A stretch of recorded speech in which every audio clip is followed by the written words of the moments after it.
नमस्कार विद्यार्थी मित्रांनो, VJC स्टडीच्या यूट्यूब चॅनलवरती आपलं स्वागत आहे. MPSC PYQ ॲनालिसिस सिरीज आहे.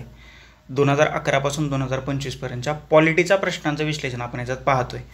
आणि आपला जो टॉपिक होता तर तो आहे घटना दुरुस्ती. हा याचा भाग 2 आहे. जर का तुम्ही भाग 1 पाहिला नसेल तर तो अगोदर पहा. इंट्रोडक्शनमध्ये घटना दुरुस्ती म्हणजे काय, कशी केली जाते, भाग 20 कलम 368 काय सांगतं, किती प्रकार सांगितलेले आहेत, तर ती सगळी माहिती तुम्हाला भाग 1 मध्ये दिली. भाग 1च्या इंट्रोमध्ये जर का तुम्ही ते लेक्चर पाहिलं नसेल तर न विसरता पहिल्यांदा ते लेक्चर पहा आणि मगच हा भाग 2 पहा. जे निम्मे प्रश्न राहिले होते तर त्याचं विश्लेषण जे आहे तर ते आपण या लेक्चरमध्ये करतोय की जेणेकरून तुम्हाला कंटिन्युटी ठेवता येईल. ओके, हे सगळ्यात जास्त महत्त्वाचं आहे.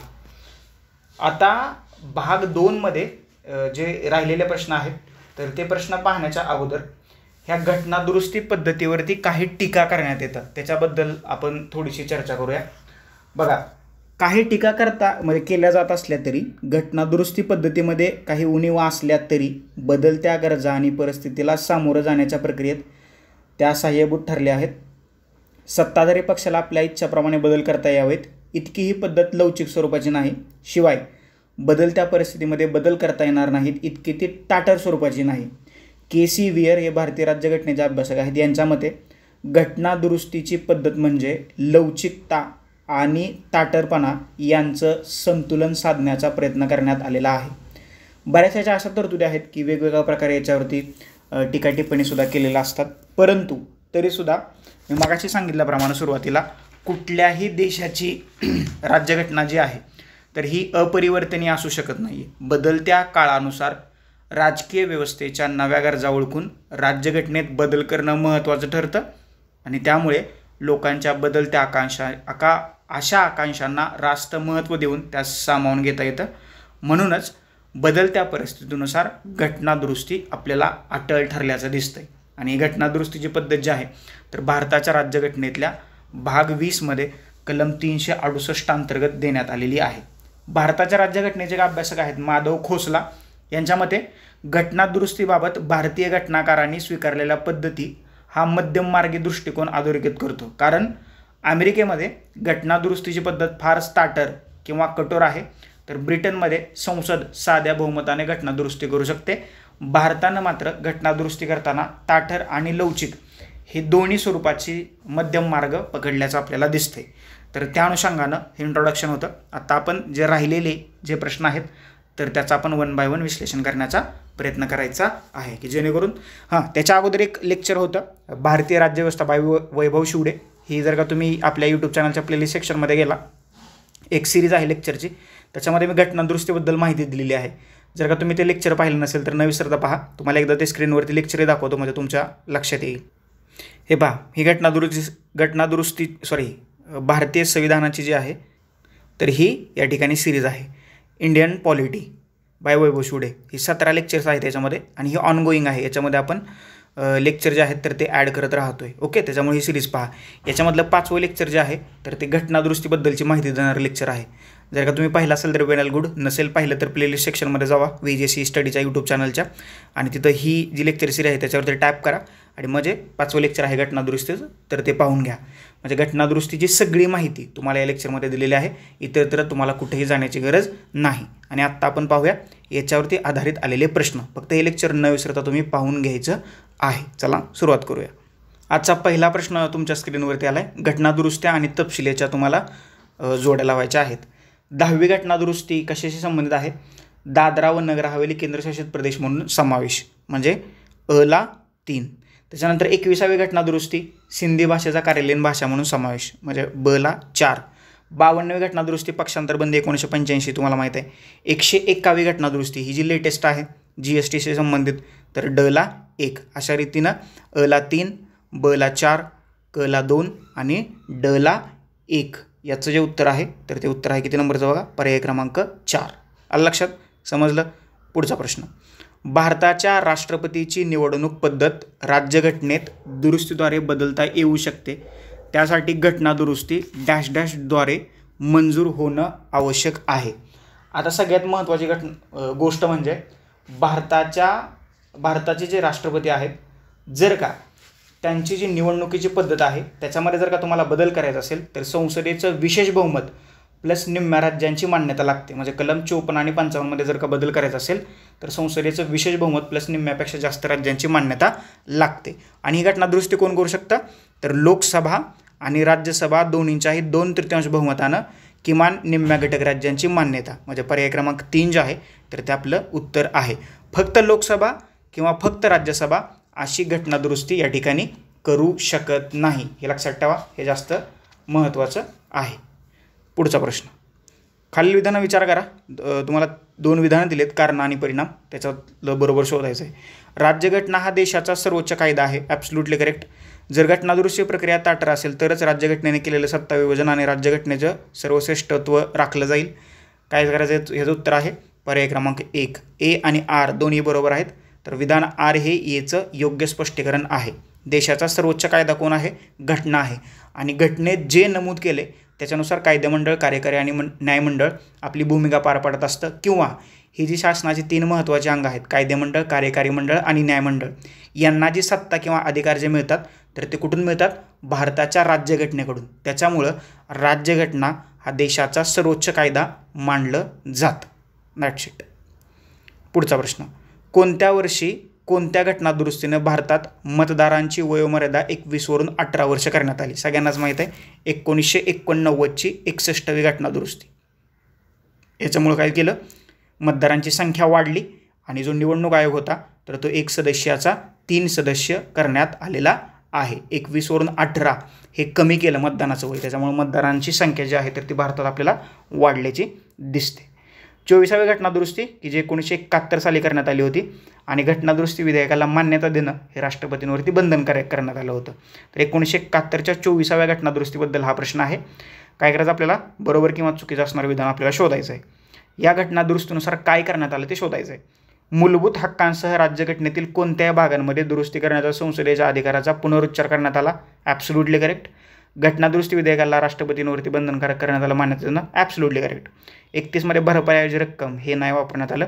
तर अ आणि ब ह्या 2 ज्या तरतुदी आहेत तर त्या 24व्या घटना दुरुस्तीनं करण्यात आलेल्या आहेत. त्याच्यामुळं पर्याय क्रमांक 1 आपल्या प्रश्नाचं उत्तर आहे.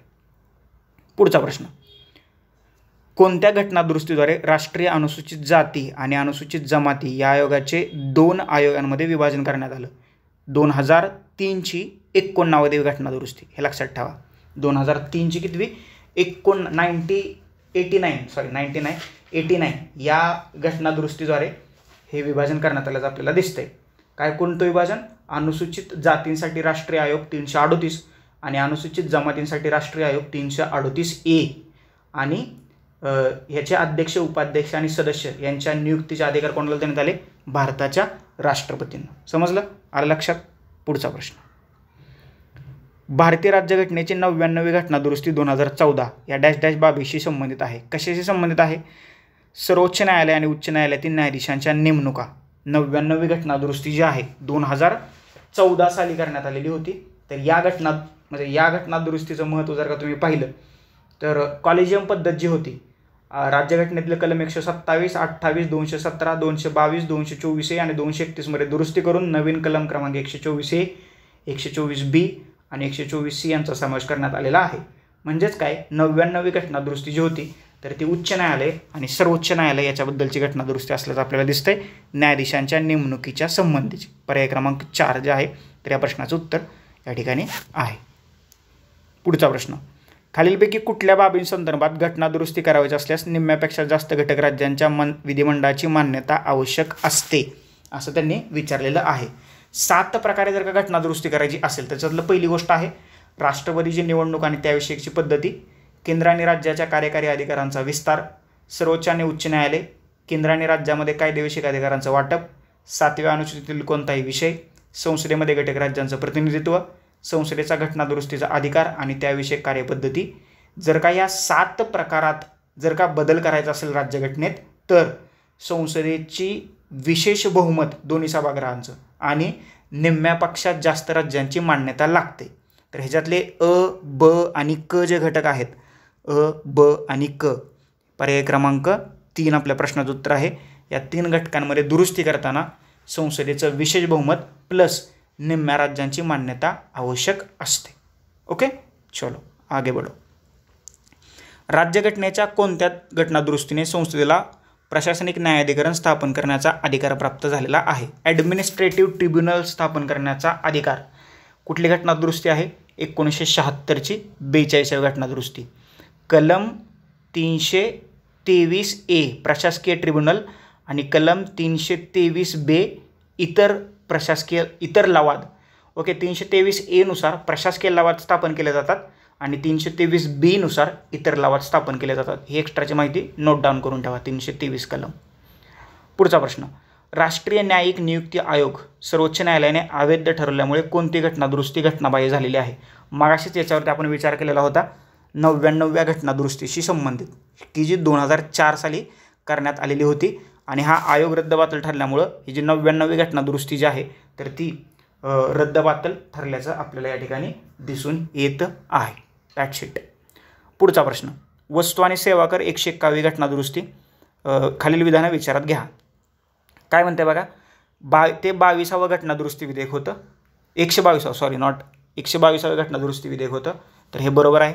101वी घटनादुरुस्ती अधिनियम 2016 आहे, बरोबर आहे. 2017 पासून याची अंमलबजावणी. GST विधेयकाला मान्यता देणारं आसाम हे पहिलं राज्य होतं, बरोबर आहे. GST विधेयकाला मान्यता देणारं राष्ट्रीय लोकशाही आघाडी रहित म्हणजे नॉन NDA बिहार हे पहिलं राज्य होतं, हे सुद्धा बरोबर आहे. तर वरची 4च्या 4 विधानं जे आहेत तर ती बरोबर आहेत. आणि GSTला मान्यता देणारं महाराष्ट्र हे 9वं राज्य ठरलं आहे. पर्याय क्रमांक 4 जे आहे तर ते आपल्या प्रश्नाचं उत्तर आहे. आलं लक्षात? एक्स्ट्राची इन्फॉर्मेशन. आता ही 101वी घटनादुरुस्ती जी आहे तर ती कधी करण्यात आली होती? 2016ला. आणि याला आपण काय म्हणतो? GSTची घटनादुरुस्ती. वस्तू आणि सेवा कर लागू करण्याकरता संविधान दुरुस्ती करणं हा या घटनादुरुस्ती पाठीमागचा मुख्य उद्देश होता. यामुळं वस्तू आणि सेवा कर या एकाच करामध्ये केंद्रीय अबकारी कर, प्रतिकारी शुल्क, सेवा कर इत्यादी केंद्रीय आणि मूल्यवर्धित कर, जकात, प्रवेश कर, लक्झरी टॅक्स या राज्य करांचा अंतर्भाव झाला असल्याचं आपल्याला दिसून येतं. केंद्र आणि राज्याद्वारे वस्तू व सेवावर आकारण्यात येणाऱ्या सर्व अप्रत्यक्ष कराऐवजी ही नवी कर प्रणाली आत्ता भारताने स्वीकारलेली आहे. कधीपासून? 1 जुलै 2017 पासून या कर प्रणालीची अंमलबजावणी झाल्याचं आपल्याला या ठिकाणी दिसतंय. That's it. पर्याय क्रमांक 4. पुढचा प्रश्न. भारतीय राज्यघटनेचं कलम 368 खालीलपैकी कोणत्या प्रकारे बदल करता येतो? कलम 368 मध्ये बदल करता येतो काही सगळ्यात महत्त्वाची गोष्ट आहे. तर कलम 368 मध्ये बदल करता येतो आणि ते संसदेच्या प्रत्येक सभागृहाचं 2/3 बहुमत आणि किमान 1/2 घटक राज्यांच्या विधिमंडळाच्या मान्यतेने म्हणजे निम्म्यापेक्षा जास्त घटक राज्यांच्या मान्यतेने कलम 368 मध्ये बदल करता येतो. पर्याय क्रमांक 3 जे आहे तर ते आपल्या प्रश्नाचं उत्तर आहे. That's it. पुढचा प्रश्न.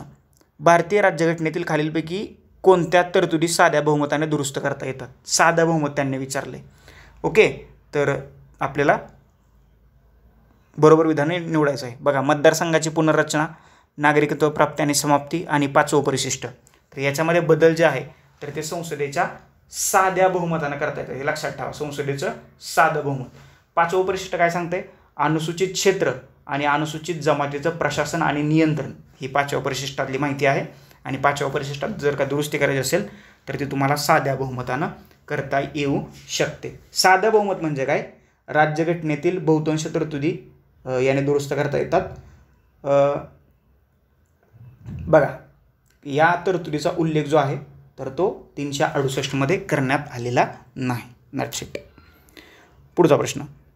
कोणत्या घटनादुरुस्ती अधिनियमाद्वारे राज्य विधानसभेत अनुसूचित जाती अनुसूचित जमातीसाठी 2020 पर्यंत जागा राखीव ठेवण्यात आल्या? 95वी घटनादुरुस्ती. आता तुम्ही मागाशी म्हणजे मागच्या लेक्चरमध्ये आपण 95व्या घटनादुरुस्तीबद्दल बोललो होतो. मला 95व्या घटनादुरुस्तीचं साल जे आहे कधी करण्यात आली तर ते न विसरता खाली कमेंट बॉक्समध्ये कमेंट करायचं आहे. आजचा तुमच्यासाठीचा प्रश्न आहे. पुढचा प्रश्न. 61व्या घटनादुरुस्ती की जे 1989 साली करण्यात आली होती. मतदारांचं वय कमी करण्यात आलं होतं. पहिलं वाक्य बरोबर आहे आणि आपल्याला काय करायचं? बरोबर विधान ओळखायचं आहे. निवडणूक आयुक्तांची संख्या ठरवणं चूक आहे, हे चूक आहे, हे चूक आहे. तर पर्याय क्रमांक 1 जे आहे तर ते आपल्या प्रश्नाचं या ठिकाणी उत्तर बरोबर उत्तर आहे. उत्तर फक्त नाही आहे तर ते बरोबर आहे. आता ही 61वी घटनादुरुस्ती जी होती 1989 सालची तर याने फक्त लोकसभा आणि विधानसभेच्या निवडणुकीमध्ये मतदारांचं वय जे होतं तर 21 वरून ते 18 वर्ष करण्यात आलेलं आहे. पुढचा प्रश्न, भारतीय राज्यघटनेच्या मूलभूत चौकटीच्या तत्वातून काय व्यक्त होतं असं त्यांनी विचारलंय. याचं डायरेक्ट मी तुम्हाला उत्तर सांगतो. पर्याय क्रमांक 1, राज्यघटनेची काही वैशिष्ट्ये अत्यंत आवश्यक असतात की जी केव्हाच रद्द करता येत नाहीत. हे लक्षात ठेवा. उदाहरणार्थ धर्मनिरपेक्षता हे राज्यघटनेचं बेसिक स्ट्रक्चर आहे, ते तुम्हाला केव्हाच रद्द करता येणार नाही, हे लक्षात ठेवा. याशिवाय एकात्म आणि स्वतंत्र न्यायव्यवस्था हे राज्यघटनेचं बेसिक स्ट्रक्चर आहे, याच्यामध्ये तुम्हाला कधीच दुरुस्ती करता येणार नाही. आणि बेसिक स्ट्रक्चर ठरवण्याचा अधिकार कोणाला आहे? भारताच्या सर्वोच्च न्यायालयाला. आणि ही रिजिड टर्म आहे का? नाही, ही फ्लेक्झिबल टर्म आहे. ज्या वेळेस असे खटले येतील आणि त्यावेळेस सर्वोच्च न्यायालयाला वाटेल की हा बेसिक स्ट्रक्चरचा भाग आहे, तर तो पार्ट त्या बेसिक स्ट्रक्चरमध्ये समाविष्ट केला जाऊ शकतो. Okay, that's it. आलं लक्षात? चलो पुढचा प्रश्न, सर्वोच्च न्यायालयाने काही वैशिष्ट्यांना संविधानाची पायाभूत वैशिष्ट्य म्हणून मान्यता दिलेली आहे. पुढीलपैकी कोणत्या वैशिष्ट्यांचा त्याच्यामध्ये समावेश होतो? बघा, समतेचं तत्व आहे, न्यायालयीन पुनर्वलोकन आहे, संघराज्य आहे आणि सार्वभौमत्व आहे. ही जी 4 तत्व आहेत या प्रश्नाच्या बाबतीत हे राज्यघटनेची बेसिक स्ट्रक्चर या ठिकाणी असल्याचं आपल्याला दिसतंय. त्याच्यामुळं अ, ब, क, ड सर्व बरोबर आहे. इंदिरा गांधी विरुद्ध राजनारायण खटला हा प्रश्न आहे, तर तो कॅन्सल केला आहे. एकदा तुम्ही वाचून घ्या. आयोगाने कॅन्सल केला, मी नाही केला. पुढील 2 विधानापैकी कोणतं विधान अयोग्य आहे? अयोग्य असणारे विधान आपल्याला ओळखायचं आहे. 52व्या घटनादुरुस्तीनं वय कमी केलं का? तर नाही केलं. 61व्या घटनादुरुस्तीनं ते वय जे आहे तर ते कमी केलेलं या ठिकाणी आपल्याला दिसतंय. ओके, 61व्या घटनादुरुस्तीनं सदस्यांना दलबदलूपणा नाही. ही जी घटनादुरुस्ती आहे तर 1985ची 52वी घटनादुरुस्ती आहे. दोन्ही विधानं चुकीची आहेत. पर्याय क्रमांक 3 जे आहे तर या ठिकाणी आपल्या प्रश्नाचं उत्तर आहे. पुढचा प्रश्न, खालील विधानं विचारात घ्या आणि बरोबर असणारं विधान आपल्याला शोधायचं आहे. भारतीय संविधानाने कलम 368व्या कलमांतर्गत संविधान दुरुस्तीचा तरतूद करण्यात आलेली आहे. बरोबर आहे. 2012पर्यंत भारतीय संविधानात 58 दुरुस्त्या करण्यात आल्या होत्या. बरोबर आहे. संविधान दुरुस्ती विधेयक सादर करताना राष्ट्रपतीची पूर्वसंमती आवश्यक असते. हे मात्र चुकीचं आहे. अ आणि ब हे जे 2 पर्याय आहेत तर ते बरोबर आहेत. 2012पर्यंत जास्तीच्या घटना दुरुस्त झाल्या होत्या, कमी घटना दुरुस्त झालेल्या होत्या, त्याच्यामुळं अ फक्त बरोबर आहे. चुकलं. आत्ता जर का 2025 विचारलं किंवा 24 विचारलं तर भारताच्या राज्यघटनेमध्ये किती घटना दुरुस्त झालेल्या आहेत? तर 106. 2023ची 106वी घटना दुरुस्ती जी आहे तर या घटना दुरुस्तीनं महिलांना विधानसभा आणि लोकसभेमध्ये 50% आरक्षण जे आहे तर ते या ठिकाणी मंजूर केल्याचं आपल्याला दिसतं. ओके, 106वी घटना दुरुस्ती 2023 ही लेटेस्ट घटना दुरुस्ती आहे. म्हणजे 2025पर्यंत भारताच्या राज्यघटनेत 106 घटना दुरुस्त्या करण्यात आलेल्या आहेत. पुढचा प्रश्न, खालीलपैकी कोणत्या बाबींमध्ये राज्यघटनेत दुरुस्ती करणं किमान निम्म्यापेक्षा कमी नसलेल्या विधानसभेच्या मान्यतेने शक्य होतं? कुठल्या घटना दुरुस्त्या आहेत त्या? तर त्याच्याबद्दल त्यांनी आपल्याला प्रश्न विचारला आहे. अ, ब आणि क. राष्ट्रपतीची निवडणूक, घटक राज्यांचं संसदेतील प्रतिनिधित्व आणि संविधानाचं 7वं परिशिष्ट सूच्या आहे त्याच्यामध्ये. तर पर्याय क्रमांक 1. वारंवार मी तुम्हाला याच्याबद्दलचा रेफरन्स दिलेला आहे. आता रिपिटेशन नॉट ते तुम्ही पहिले लेक्चर जरा पहा, थोडंसं डोक्याला ताण द्या, मग तुमचं ते लक्षात येईल. पुढचा प्रश्न, 97वी घटना दुरुस्ती सहकारी संस्थांशी संबंधित असणारी ही घटना दुरुस्ती आहे की जी 2011 साली करण्यात आली होती.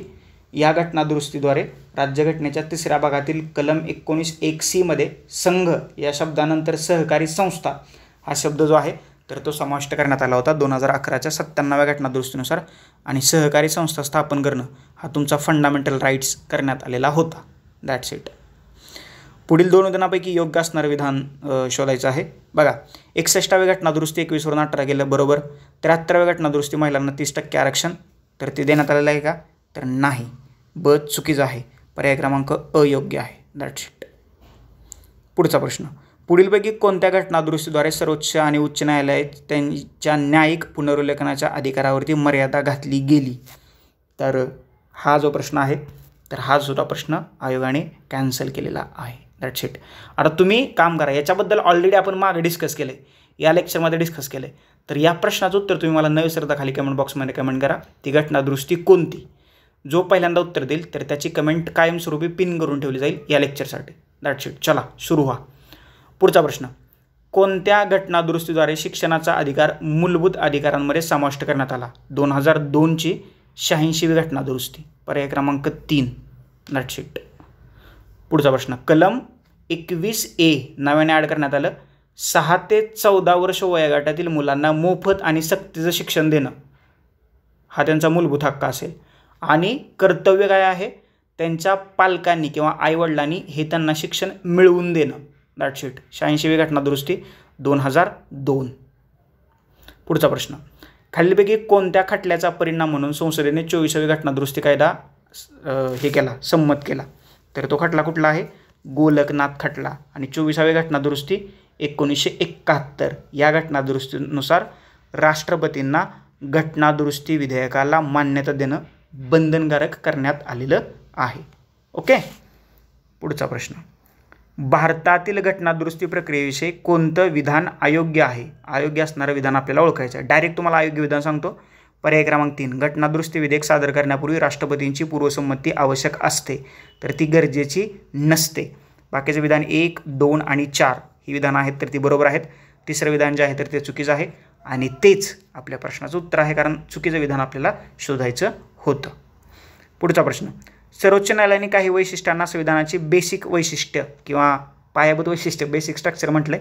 कुठली वैशिष्ट्य त्यात येतात? समतेचं तत्व येतंय, स्वातंत्र्याचं तत्व येतंय, स्वातंत्र्याचं तत्व येत नाही आहे, संघराज्य येतंय, त्याच्यानंतर धर्मनिरपेक्षता येते, न्यायालयीन पुनर्विलोकनाचा अधिकार येतोय. त्याच्यामुळं अ, क, ई, फ पर्याय क्रमांक 2. ओके. फक्त स्वातंत्र्याचं तत्व येत नाही आहे आणि समाजवादी संरचना येत नाही आहे. बाकीचे जे किती 4 पॉईंट आहेत तर ते त्याच्यामध्ये येत आहेत. आलं लक्षात? समजलं? That's it. पुढचा प्रश्न, आता हा जो प्रश्न आहे तर तो टायपिंग करताना थोडीशी मिस्टेक झाली आहे, कारण हे समोरासमोर आलं, हे कट करायला पाहिजे होतं. जरा थोडंसं आमच्या टायपिस्टनी तो कांड केलेला आहे. या प्रश्नाचं उत्तर मी तुम्हाला सांगतो आणि हा प्रश्न तुम्ही ज्यावेळेस प्रिंट काढाल याची या PDF ची तर त्यावेळेस तो प्रश्न तुम्हाला व्यवस्थितपणे दिसेल. या प्रश्नाचं उत्तर आहे पर्याय क्रमांक 1. ओके. पर्याय क्रमांक 1 म्हणजे मी तुम्हाला बघा पहिला आहे, लोकसभा आणि विधानसभेचे मतदारसंघ 2026 सालापर्यंत यथास्थित राहतील. ही तरतूद 87व्या घटना दुरुस्तीनं आपल्याला करण्यात आल्याचं दिसतंय.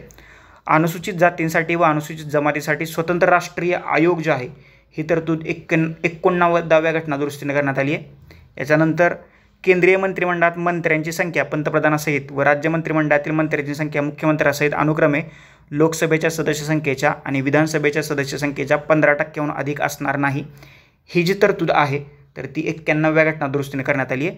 आणि राज्यघटनेच्या 8व्या परिशिष्टात बोडो, डोंगरी, मैथिली आणि संताली या 4 भाषांचा समावेश जो होता तर तो समावेश 92व्या घटना दुरुस्तीनं करण्यात आलेला आहे. त्याच्यामुळे पर्याय क्रमांक 1 जे आहे तर या प्रश्नाचं उत्तर आहे अ ला 3, ब ला 1, क ला 4 आणि ड ला 2.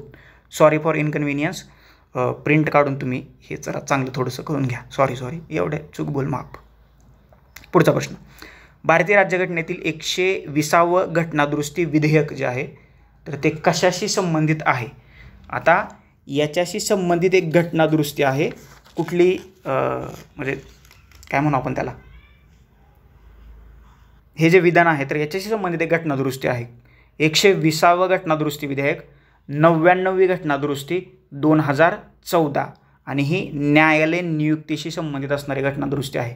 पर्याय क्रमांक 1 आपल्या प्रश्नाचं उत्तर आहे.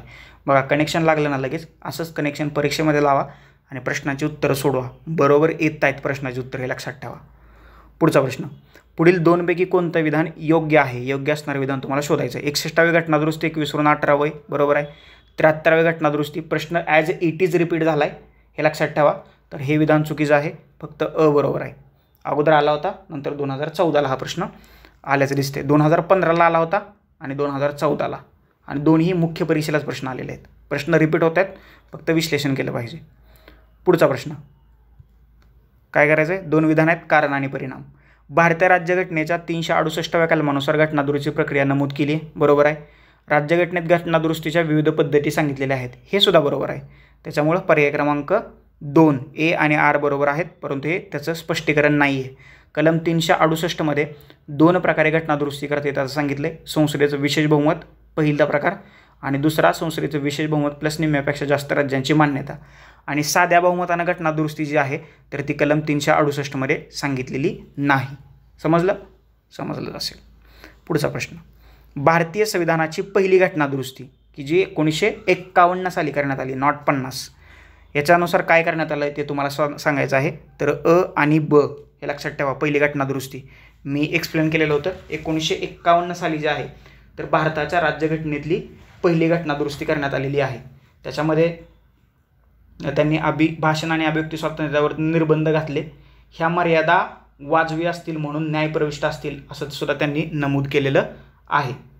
याशिवाय सामाजिक आणि आर्थिकदृष्ट्या मागासवर्गीयांसाठी विशेष तरतुदी करण्याचा अधिकार राज्यसंस्थेला देण्यात आलेला आहे. याचबरोबर राज्याद्वारा केला जाणारा व्यापार आणि राज्यसंस्थेनं कोणताही व्यापार किंवा उद्योगांचं राष्ट्रीयकरण केल्यास त्यामुळे व्यापार आणि उद्योग करण्याच्या हक्कांचा भंग होतो. या आधारावरती ती कृती अवैध ठरवता येणार नाही अशी सुद्धा तरतूद 1951च्या पहिल्या घटनादुरुस्तीनं करण्यात आलेली आहे. अ आणि ब हे आपल्या प्रश्नाचं उत्तर आहे. पर्याय क्रमांक 1. समजलं. पुढचा प्रश्न, कोणत्या खटल्यान्वये सर्वोच्च न्यायालयाने कलम 368 नुसार घटनेचा मूलभूत गाभ्याला धक्का न लावता कोणत्याही भागात दुरुस्ती करण्याचा अधिकार संसदेला असल्याचं त्यांनी मान्य केलंय? कुठला कायदा? केशवानंद भारती 1973चा खटला आहे. सगळ्यात मोठं खंडपीठ बसलं होतं 13 न्यायाधीशांचं आणि 6+7 अशा बहुमतानं तो 6+7 म्हणण्यापेक्षा 6-7 असा तो निर्णय झालेला आहे आणि Keshavananda Bharati is the winner of this case. That's it. पुढचा प्रश्न, जोड्या लावायच्यात जसं आपण आयुष्यात लावतो आणि फसतो. बघा, 69वी घटनादुरुस्ती काय केलंय? दिल्लीला राष्ट्रीय राजधानी भूप्रदेशाचा दर्जा दिलाय, ला 4. 75वी घटनादुरुस्ती राज्यस्तरीय भाडं न्यायासन स्थापन करण्यात आले. 80वी घटनादुरुस्तीनं काय करण्यात आले? 10व्या वित्त आयोगाच्या शिफारशी स्वीकृत करण्यात आल्या. आणि 83वी घटनादुरुस्ती अरुणाचल प्रदेशातील पंचायतीमध्ये अनुजातीच्या आरक्षणाची गरज नाही. त्याच्यामुळं या प्रश्नाचं उत्तर जे आहे तर ते आहे पर्याय क्रमांक 2.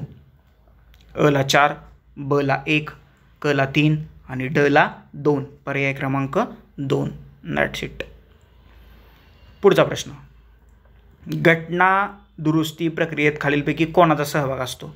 मतदार नाही, राज्य विधिमंडळ, न्यायपालिका नाही, संसदेचे दोन्ही सभागृह, राज्यसभा आणि लोकसभा. ओके, आता मला सांगा, राज्यसभेला वरिष्ठ सभागृह म्हटलं जातं आणि लोकसभेला कनिष्ठ सभागृह म्हटलं जातं. तर असा जो उल्लेख आहे तर भारताच्या राज्यघटनेमध्ये तुम्हाला कुठं आढळून येतोय? या प्रश्नाचं उत्तर तुम्ही मला कमेंट बॉक्समध्ये कमेंट करा. प्रश्न अजून एकदा ऐका, राज्यसभेला वरिष्ठ सभागृह आणि लोकसभेला कनिष्ठ सभागृह म्हटलं जाते. तर असा उल्लेख भारताच्या राज्यघटनेमध्ये कुठं आढळून येतोय? त्या प्रश्नाचं उत्तर तुम्ही मला खाली कमेंट बॉक्समध्ये कमेंट करायचं आहे. ओके, जो पहिल्यांदा आणि अचूक उत्तर देईल तर त्याची कमेंट नेहमीप्रमाणे कायमस्वरूपी पिन करून ठेवली जाईल, हे लक्षात ठेवा. पुढचा प्रश्न, खालील विधानांचा विचार करा. 2 विधानं तुम्हाला दिलेत, त्याच्यातलं चुकीचं किंवा बरोबर असणारं विधान तुम्हाला ओळखायचं आहे. केशवानंद भारती विरुद्ध राज्य या प्रकरणात सर्वोच्च न्यायालयाने असं जाहीर केलं की घटनेच्या मूलभूत संरचनेत दुरुस्ती करता येणार नाही. बरोबर आहे. सर्वोच्च न्यायालयाने संसदीय सार्वभौमत्व आणि न्यायालयीन पुनर्विलोकन यामध्ये संतुलन आणलं. बरोबर आहे. तर ए पहिलं याचं उत्तर आहे. ए आणि बी, ए आणि आर बरोबर आहेत. आर हे एचं योग्य स्पष्टीकरण या ठिकाणी आहे. पुढचा प्रश्न, राज्यघटनेच्या अनुच्छेद 326 मध्ये 61वी घटनादुरुस्ती करून डॅश डॅश व्यवस्था करण्यात आली. ओके, 326 काय आहे? अडल्ट फ्रँचायझी, म्हणजे वयाची 18 वर्ष पूर्ण झालेले लोक मतदानास पात्र आहेत. बरोबर. तर काय केलं? मतदारांचं वय 21 वरून 18 केलं. 324 काय आहे? केंद्रीय निवडणूक आयोग किंवा भारताचा निवडणूक आयोग, हे लक्षात ठेवा. निवडणूक आयोगाबाबतचं हे कलम आहे. पुढचा प्रश्न, भारताच्या संविधानाची 83वी घटनादुरुस्ती काय सुचवते? आता सगळ्यात महत्त्वाची गोष्ट, असे ज्यावेळेस प्रश्न येतात डायरेक्ट 83वी घटनादुरुस्ती, सगळ्यात महत्त्वाचं ही घटनादुरुस्ती कधी करण्यात आली हे तुम्हाला माहीत असलं पाहिजे. तर 2000 मध्ये ही घटनादुरुस्ती करण्यात आली. काय केले या घटनादुरुस्तीनं? अरुणाचल प्रदेशमध्ये अनुसूचित जातींसाठी पंचायतीमध्ये आरक्षण देण्याची आवश्यकता नाही. संपूर्ण राज्याची लोकसंख्या ही आदिवासी असून तिथं अनुसूचित जाती नाहीत असं जे आहे तर या 83व्या घटनादुरुस्तीनं नमूद केलेलं आहे. त्याच्यामुळं या प्रश्नाचं उत्तर जे आहे तर ते पर्याय क्रमांक 2 आहे. अरुणाचल प्रदेशमध्ये अनुसूचित जाती म्हणजे SCला आरक्षण नसेल. पर्याय क्रमांक 2 आपल्या प्रश्नाचं उत्तर आहे. पुढचा प्रश्न, महिलांकरता राखीव जागा ठेवण्याची कितवी घटनादुरुस्ती करावी लागणार आहे? ओके 108वी असं ते म्हणतात. 2011चा प्रश्न होता हा. तर ती कितवी घटनादुरुस्ती करण्यात आलेली आहे की ज्या घटनादुरुस्तीनं महिलांना राज्य विधानसभा आणि लोकसभेत आरक्षण ठेवण्यात आलेलं आहे. तर ती 2023ची 106वी घटनादुरुस्ती आणि याचं जे विधेयक होतं तर ते 128वं घटनादुरुस्ती विधेयक असल्याचं आपल्याला या ठिकाणी दिसतंय. ओके 106वी पर्याय क्रमांक 4. That's it. पुढचा प्रश्न, कोणत्या घटनादुरुस्तीनुसार 6 ते 14 वयोगटातील बालकांसाठी मोफत व सक्तीचं प्राथमिक शिक्षण हा मूलभूत हक्क मानला? 86वी घटनादुरुस्ती 2002. That's it. 6 ते 14 वर्ष वयोगटातील मुलांसाठी कलम 21A हे नवीन कलम ॲड करण्यात आलं आणि हा त्यांचा मूलभूत हक्क करण्यात आला. कलम 21 काय आहे? राईट टू लाईफ, हे लक्षात ठेवा. जीविताचा हक्क, राईट टू लाईफ कलम 21मध्ये. आणि जर का तुमच्या मूलभूत हक्कांचं उल्लंघन होत असेल तर कलम 32नुसार तुम्ही सर्वोच्च न्यायालयात जाऊ शकता. तर कलम 226नुसार तुम्ही उच्च न्यायालयात जाऊ शकता. That's it. एक्स्ट्राचं एक्सप्लेनेशन लिहून ठेवा. घटनेच्या खालीलपैकी कोणत्या कलमामध्ये दुरुस्तीच्या पद्धतीची तरतूद आहे? कुठलं? 368 भाग 20. ओके याच्यामध्ये किती प्रकारे दुरुस्ती करता येते असे सांगितले? तर 2 प्रकारे. एकूण किती प्रकारे दुरुस्ती करता येते? 3 प्रकारे. 368मध्ये किती प्रकार सांगितले? 2. 368च्या बाहेरचा एक प्रकार कुठला? संसदेचं साधं बहुमत. ओके येते का लक्षात? आया ध्यान में आलं? तर या ठिकाणी भारताची घटनादुरुस्ती, राज्यघटनेची आणि घटनादुरुस्तीची प्रक्रिया याच्यावरती आधारित जे प्रश्न होते, जवळजवळ हे 80+ प्रश्न आहेत. तर त्या सर्व प्रश्नांचं आपण विश्लेषण पाहिलेलं आहे. याशिवाय इतरही काही पॉलिटी असेल, इकॉनॉमिक्स असेल किंवा PSR ऑप्शनल असेल त्याच्या फ्री लेक्चर सिरीज अवेलेबल आहेत VJC स्टडीच्या यूट्यूब चॅनलवरती. जर का तुम्ही चॅनल सबस्क्राईब केला नसेल तर चॅनल सबस्क्राईब करा. शेजारी जी बेल आयकन दिली ती प्रेस करा जेणेकरून नवीन लेक्चरचे नोटिफिकेशन्स सर्वात पहिल्यांदा तुम्हाला येतील. याशिवाय सध्या VJC स्टडी हा यूट्यूब चॅनल 5 सोशल मीडियावरती उपलब्ध आहे किंवा हा प्लॅटफॉर्म 5 सोशल मीडियावरती उपलब्ध आहे. त्या 5ही सोशल मीडियाच्या लिंक्स तुम्हाला खाली डिस्क्रिप्शन बॉक्समध्ये दिलेले आहेत. त्याच्यामध्ये फेसबुक, इंस्टाग्राम, व्हॉट्सअपचा चॅनल, यूट्यूब चॅनल आणि टेलिग्रामचा चॅनल या 5ही सोशल मीडियावरती क्लिक करून VJC स्टडी या ऑनलाईन लर्निंग प्लॅटफॉर्मला जॉईन व्हा. लेक्चर कसं वाटलं नक्की मला खाली कमेंट बॉक्समध्ये कमेंट करून सांगा. याशिवाय तुमचे काही डाऊट, क्वेरीज, क्वेश्चन्स, सजेशन्स असतील तर ते नक्की माझ्यापर्यंत पोहोचवा. व्हिडिओ आवडला असेल तर लाईक करा, जास्तीत जास्त लोकांपर्यंत शेअर करा. तर आता आपण इथं थांबूया. Thank you so much. धन्यवाद मित्रांनो. नेक्स्ट लेक्चरमध्ये आपण भेटूयाच.